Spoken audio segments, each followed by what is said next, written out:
ನಮಸ್ಕಾರ ವೀಕ್ಷಕರೇ, ಗೌತಮ್ ನ್ಯೂಸ್ ಕರ್ನಾಟಕ ವಿಜಯಪುರದಿಂದ ಹೊಸ ಅಪ್ಡೇಟ್ ಬರ್ತಾ ಇದೆ ನೋಡಿ. ವಿಜಯಪುರ ನಗರದಲ್ಲಿ ಸುತ್ತಮುತ್ತಲಿನ ರಸ್ತೆಗಳು ಹದಗೆಟ್ಟು ಹೋಗಿವೆ. ರಸ್ತೆಗಳ ಮಧ್ಯೆ ತೆಗ್ಗು ಗುಂಡಿಗಳು ಬಿದ್ದು ವಾಹನ ಸವಾರರು ಜೀವ ಕೈಲಿ ಹಿಡಿದುಕೊಂಡು ಹೋಗಬೇಕಾದ ಪರಿಸ್ಥಿತಿ ಬಂದಿದೆ. ರಸ್ತೆಯ ಗುಂಡಿಗಳು ಮಳೆ ನೀರಿಗೆ ಕಾಣುತ್ತಿಲ್ಲ. ಬೈಕ್ ಸವಾರರು ರಸ್ತೆಗಳನ್ನು ನೋಡಿ ಪರದಾಡುವಂಥ ಪರಿಸ್ಥಿತಿ ಬಂದಿದೆ. ರಸ್ತೆ ಕಾಮಗಾರಿ ಆದರೂ ಮತ್ತೆ ಅಲ್ಲಿ ಗುಂಡಿಗಳು ಬಿದ್ದು ಜನರು ಭಯಭೀತರಾಗಿ ಹೋಗುವಂಥ ಸಂದರ್ಭ ಬಂದಿದೆ. ಅಧಿಕಾರಿಗಳು ಮತ್ತು ಜನಪ್ರತಿನಿಧಿಗಳು ಅದೇ ರಸ್ತೆಯ ಮೇಲೆ ಹಾದು ಹೋದರೂ ಕಣ್ಣಿಗೆ ಕಂಡರೂ ಕಾಣದ ಹಾಗೆ ಕಣ್ಮುಚ್ಚಿಕೊಳ್ತಿದ್ದಾರೆ. ಇದು ವಿಜಯಪುರ ನಗರದ ಗೋಲ್ ಗುಂಬಜ್ ಪೊಲೀಸ್ ಠಾಣೆ ಎದುರುಗಡೆ ರಸ್ತೆಯಲ್ಲಿ ಗುಂಡಿ ಬಿದ್ದು ಬಹುದಿನಗಳಾದರೂ ಯಾರೂ ಇದರ ಬಗ್ಗೆ ಗಮನ ಹರಿಸುತ್ತಿಲ್ಲ. ಇದರಿಂದ ದಲಿತ ಸಂಘಟನೆಗಳು ಮುಖಂಡರು ಗುಂಡಿಯ ಮುಚ್ಚುವ ಕಾರ್ಯ ಮಾಡಿದ್ದಾರೆ. ಹೌದು, ಸಾಮಾಜಿಕ ಹೋರಾಟದ ಜೊತೆಯಲ್ಲಿ ಸಮಾಜದ ಕಳಕಳಿಯ ಕೆಲಸ ಮಾಡುತ್ತಿದ್ದಾರೆ. ಸರ್ಕಾರ, ಜನಪ್ರತಿನಿಧಿಗಳು ಮಾಡಬೇಕಾದ ಕೆಲಸವನ್ನು ವಿಜಯಪುರದ ದಲಿತ ಸಂಘಟನೆಯ ಮುಖಂಡರು ಮಾಡುತ್ತಿದ್ದಾರೆ. ಹೌದು, ಯಮನಪ್ಪ ಸಿದ್ದರೆಡ್ಡಿ, ಜಿಲ್ಲಾ ಜಾಗೃತಿ ಉಸ್ತುವಾರಿ ಸಮಿತಿಯ ಸದಸ್ಯರು, ಚಿನ್ನು ಕಟ್ಟಿಮನಿ, ಸಂಘಟನಾ ಸಂಚಾಲಕರು, ಯಮನಪ್ಪ ಗುಣಕಿ, ಜಿಲ್ಲಾ ಸಂಘಟನಾ ಸಂಚಾಲಕರು, ಪಿಂಟು, ಸಿದ್ದು ಗೋಟ್ಲೇಕರ್, ಹನುಮಂತ್ ನಾಟಿಕಾರ್ ಮುಂತಾದವರು ರಸ್ತೆಗಳ ಗುಂಡಿಗಳನ್ನು ಮುಚ್ಚುವಂಥ ಕಾರ್ಯ ಮಾಡಿದರು. ನಿರಂತರ ಸುದ್ದಿಗಾಗಿ ನೋಡ್ತಾ ಇರಿ ಗೌತಮ್ ನ್ಯೂಸ್ ಕರ್ನಾಟಕ. ಸಂಪಾದಕರು ಭರತೇಶ್ ಪಾನಕ್ನವರ್, ಜಮಖಂಡಿ.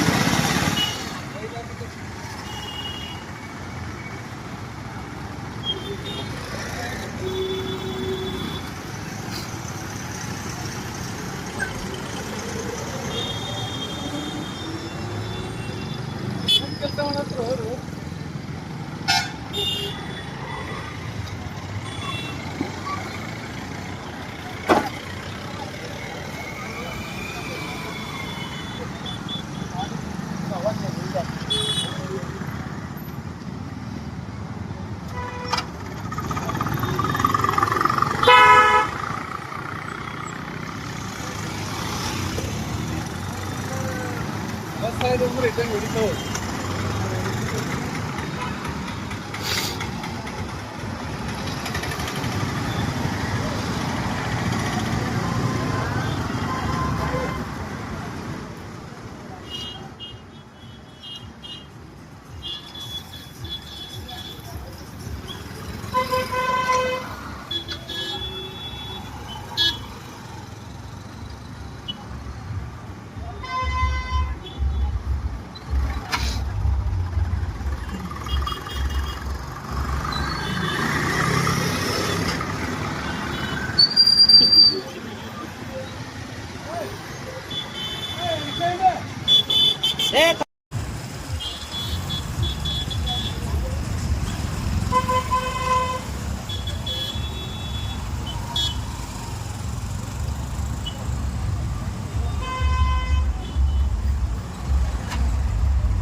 ಇರ್ಲಣ್ಣ.